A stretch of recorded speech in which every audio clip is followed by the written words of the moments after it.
Welcome to the Inspired Podcast, Leading the Way in Education. I'm your host, Andrea De La Cerda, and each week I'm bringing you insightful discussions and news about changes in the landscape of education and entrepreneurship. I'm so excited to kick off our second season. It's been a learning curve. We're finding our groove. Thanks for continuing to tune in to new episodes every Thursday. In this second season, we're hoping to reach more and more of you as entrepreneurs within the education sector and coaching and beyond. If you're a business consultant, executive coach, or any professional seeking to share your knowledge and build your presence and credibility, please stay tuned. We'll be discussing ways to increase your revenue, maximize your impact, and serve more and more people with what you do. As a former middle school teacher turned corporate communications executive, I'm here to share how my experience with corporate clients and as a business owner can and should influence the way we think about marketing and the educational ecosystem. What's working, what isn't working, and how to change the paradigm of public versus private once and for all. In this episode, the second of a two-part series, we'll discuss the importance of maintaining a social media presence, including identifying platforms that make sense for you, tips on keeping your content fresh and valuable to your audience, and common questions and mistakes along the way.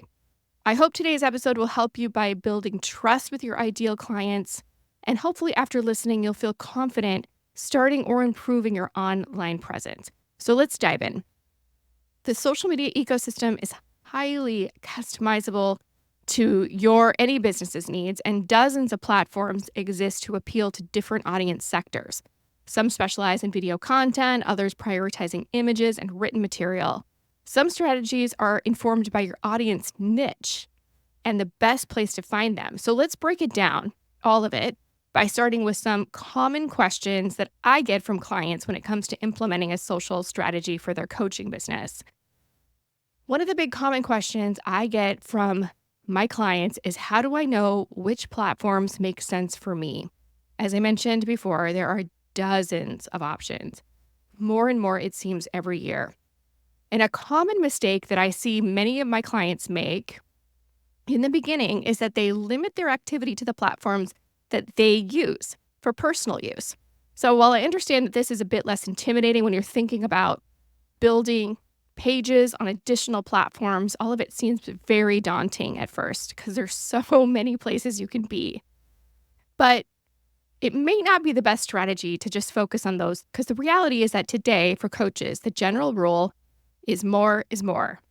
As many platforms that are relevant to your audience that your team is able to manage really is the ultimate goal, but keeping in mind that today there are so many tools that can streamline your effort to make things more time efficient. So we're going to talk about those a little bit later in the episode, but I would encourage you not to think about so many platforms as being exponential work that you're going to have to manage. Instead, you really want to make sure you are exactly on the platforms you should be on.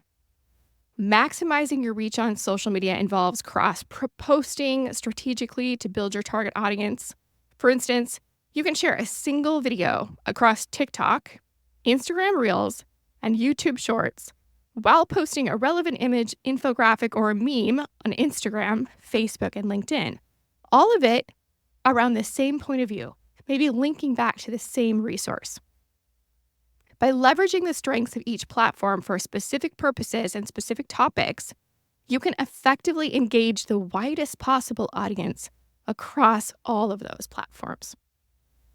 Our team has actually developed a free content calendar guide to help you build and manage your own content creation and digital outreach. So no matter what niche you're in, or no matter what platforms you chose, it's a really great resource on information, which tools you can use to build your personal brand, and maybe provide some insights on hashtags and other things that maybe you haven't thought about. So if you haven't already received that, please go to the episode notes. There is a link there, and you'll be able to sign up and get that content calendar free in your inbox. Here's another common question I get. How often do I really need to post? So this is coming from this place of fear of, oh my goodness, this is so much work. How do I really make sure that the juice is worth the squeeze? Well, the short answer is it just depends.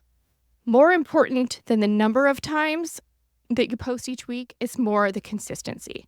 So you could post 3 times in 1 week and nothing for 2 more weeks. That's not effective.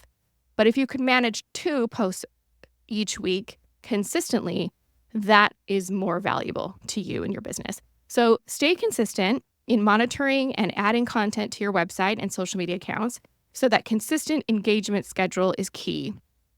And this is going to keep a warm connection with your audience. So data that we found suggests posting at least 3 times a week is important for audience engagement. But again, don't feel overwhelmed by this. If for you, you can be consistent with 2 times, you can be consistent with 1 time. Start with what you know you can do.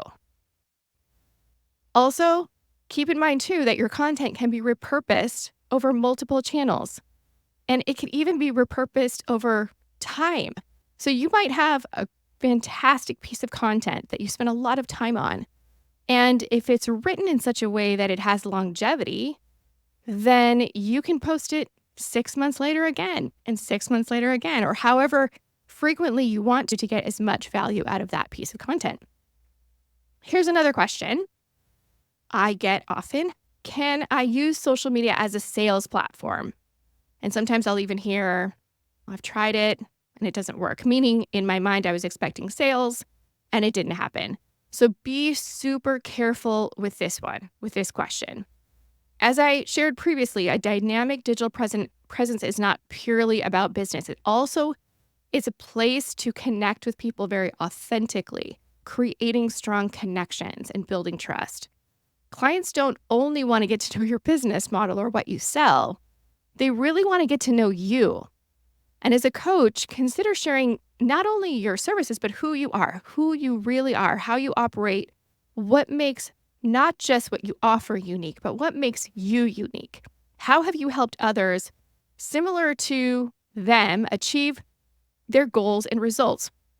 So there's so many inventive ways to bridge your personal brand and your products and your offerings using social media.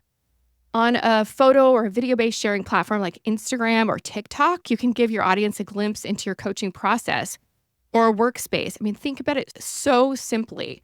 It could just be a short day in the life or review of a book that you just read that influenced you in your coaching approach or you in your personal life. Simple videos like these allow consumers just to meet you where you're at, both as a professional, but also as an individual. They can showcase your expertise and your authenticity. And truly, today, it's the authentic relationship that is so important to try to build. It's that trust. But sometimes people ask, does it really work? I almost never see sales happen on my social media pages. Again, I go back to, yes, it works, but it's important to have realistic expectations. What are you actually using social for? While you may see your email list gain new subscribers, you may not see direct conversions on your social platforms very often anyway. But that doesn't indicate that your time is wasted. In fact, before you begin, be very clear with your team about what you believe success looks like. Think about things besides sales. Perhaps you want to grow engagement around your point of view or your manifesto. Maybe you want to grow your email list, or maybe the goal is to simply build trust with an audience that is very similar to those that are your perfect ideal client. Be clear in your objectives and then set up with your team, set up a method to track progress toward those objectives. And once your primary digital footprint is established, more or less, you've identified your key objective. It's important to remember that managing your digital presence, it is a marathon. This is not a sprint. I know we live in a time where people are looking for that immediate gratification. That is not the case here with social. So if that's what you're looking for, this is going to be very frustrating for you. Potential clients, they expect an accurate and up-to-date website. You should be just continuously adding content, thought leadership, helpful resources, and other online engagement that they want to consume. Monitoring and improving your online presence is only going to increase your visibility and your credibility, again, building trust. And then another question I often get, I really need sales though. So what's the best way to sell my services on social media? Okay, here we go. So first, I want to take a minute to explain key differences between growing your email list and growing your social media following. Try not to think of them as one and the same or even of equal importance. Platforms like Facebook and Instagram, for example, are owned by Meta, which means that Meta also owns your posted content too. So it's really exciting to grow our followers and likes, but at the end of the day, you don't necessarily have access to these individuals to sell them your services. And if any of these companies go away, so do your followers. So the point I'm trying to make here is if you're looking for sales, let's take a step back on what social media is actually for. It's really not where you want your customers to be because technically you don't own that list or you don't really have the access to them that you need. However, you do when you're using your email list. So think about how you can leverage social media, not for direct sales, but how you can do it to actually gain new clients eventually down the road, building trust with them. I was actually recently meeting with a mentor of mine. We were discussing a recent trend in business that she brought up to me called the trust recession. So believe it or not, we are in another recession. It's called the trust recession. Its name seems pretty intuitive, but according to the Edelman Trust Barometer, a global survey conducted annually for the last 22 years, distrust is now society's default emotion. From managers to customer service agents, politicians, and government, trust in others is at an all-time low. But this go-it-alone mentality may not be wreaking havoc just yet on some businesses, but experts say it could make businesses less resilient to future adversity. So what does that really mean for you? If you're making yourself available to other businesses to help them, or even individuals to help them to better their lives, to better their marriages, to better their health, anything that you might be passing your knowledge over for their benefit, understand that they're not going to trust you at first. They're probably going to think about the 4 people before you that they met that burned them. So understanding where they're coming from is so incredibly important. And what it means for you is that trust is the ultimate currency. Few channels are better set up to win the trust of others than social media. I mean, social media is where trust is built. Here's the bottom line. Use social media to gain trust, then convert these trusting prospects to your email list and use your email list to drive sales. And now let's talk about the best channels and tools. People ask me all the time, what is it that I really need to be using? I can't pay for everything. I only need to pay for the very things I need. What are they? Through more written mediums like LinkedIn, Facebook, or an interactive email list, you can keep regular communication going with your audience on insights and achievement. Think thought leadership. LinkedIn is especially great for career development, job searching, business networking, and it's a great place to highlight professional milestones and relationships with current or past clients.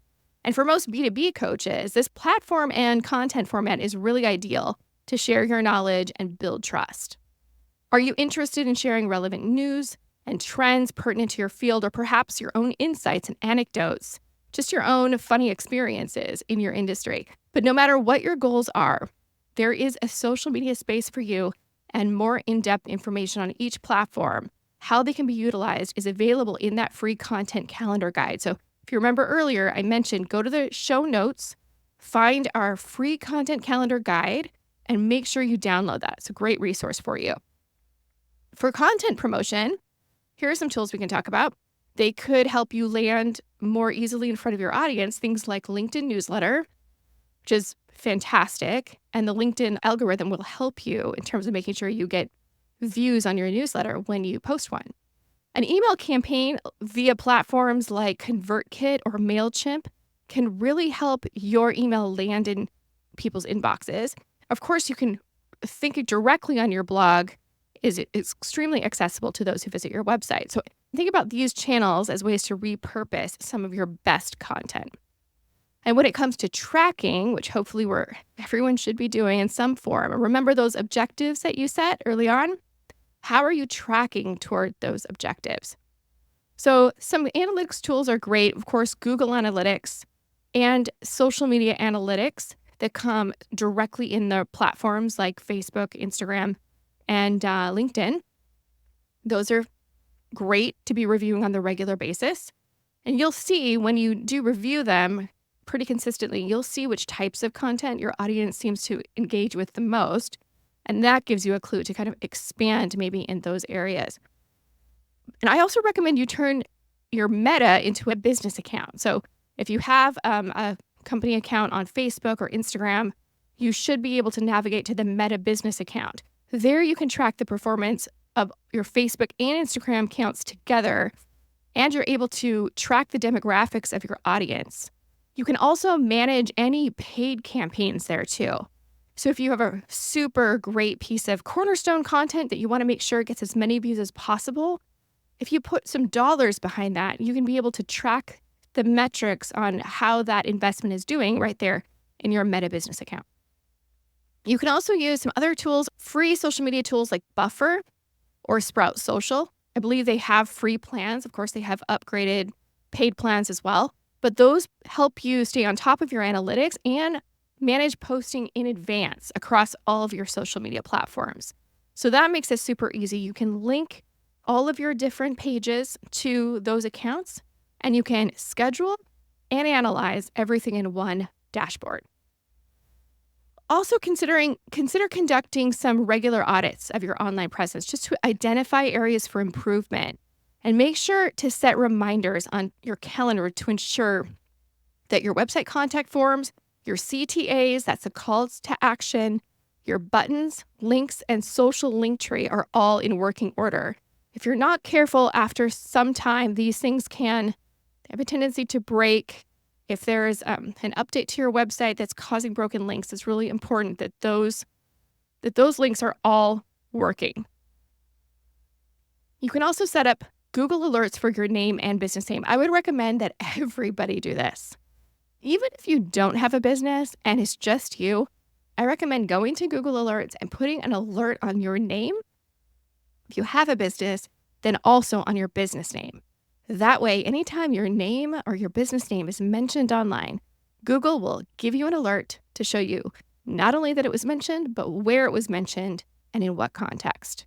So, fantastic, super free resource to manage your reputation over time is a no-brainer. And I wanted to remind you again that free content calendar is available in the show notes. It's a great resource. Anyone looking to plan and brainstorm some content ideas will give you some really helpful insights. If you're an executive coach looking for more help with your business, check out our podcast episode called Crafting a Personal Brand as an Executive Coach. You can find that link in the show notes as well. I have a free masterclass that I just want to mention before we wrap up. It's coming up on July 23rd. It's called From Consultant to Coach, 6 Principles to 5X Your Revenue. You will receive a roadmap that will amplify your impact and skyrocket the demand for your services. We will teach you how to take the content you have, package it in a way that people will want to buy. So if you're interested in this free event, you can find the link in the show notes. I hope that you gained some insights into the importance of having a consistent social presence. I hope you feel a little more confident in getting started.